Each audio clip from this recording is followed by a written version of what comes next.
The two-sphere tool works on vertices, edges, or faces to create a curved surface. The curve can be subtle or obvious.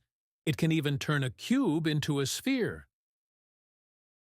To make practical use of the two-sphere tool, we need to work with a sufficient number of elements. For example, to add realistic curvature to a cube, we'll need to start by subdividing it to create a much larger number of faces.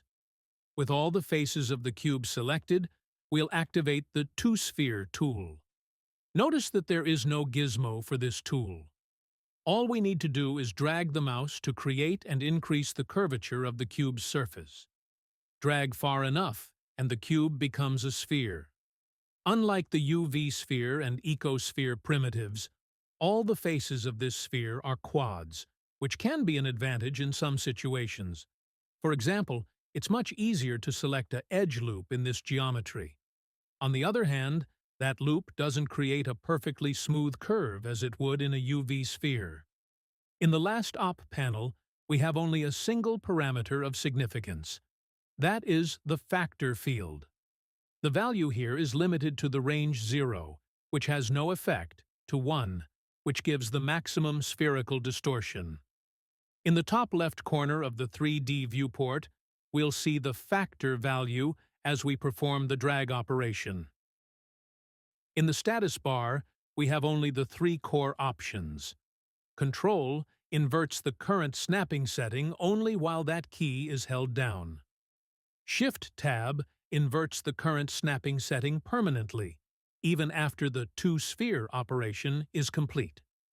Holding down the Shift key gives finer control over the change in the factor value by being less sensitive to mouse movement.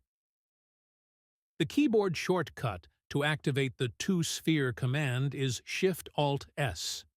When we use this activation method, no mouse buttons should be pressed, as we move the mouse pointer to adjust the factor value.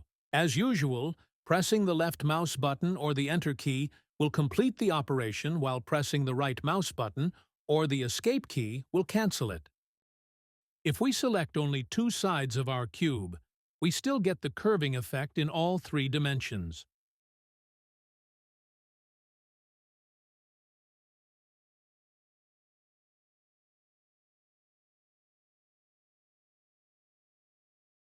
On the other hand, selecting only one side of the cube limits the curving to 2 dimensions only.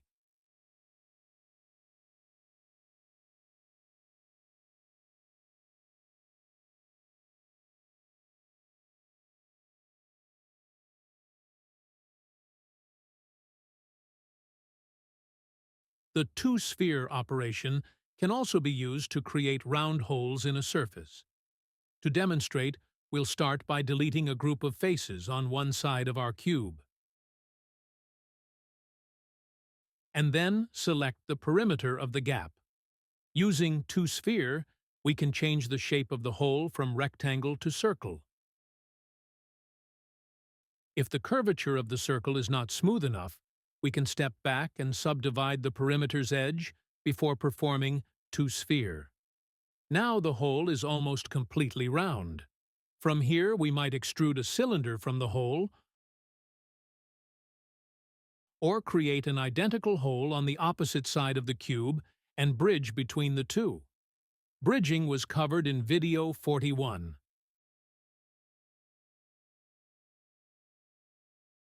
Finally, let's see how the two-sphere tool affects other primitives.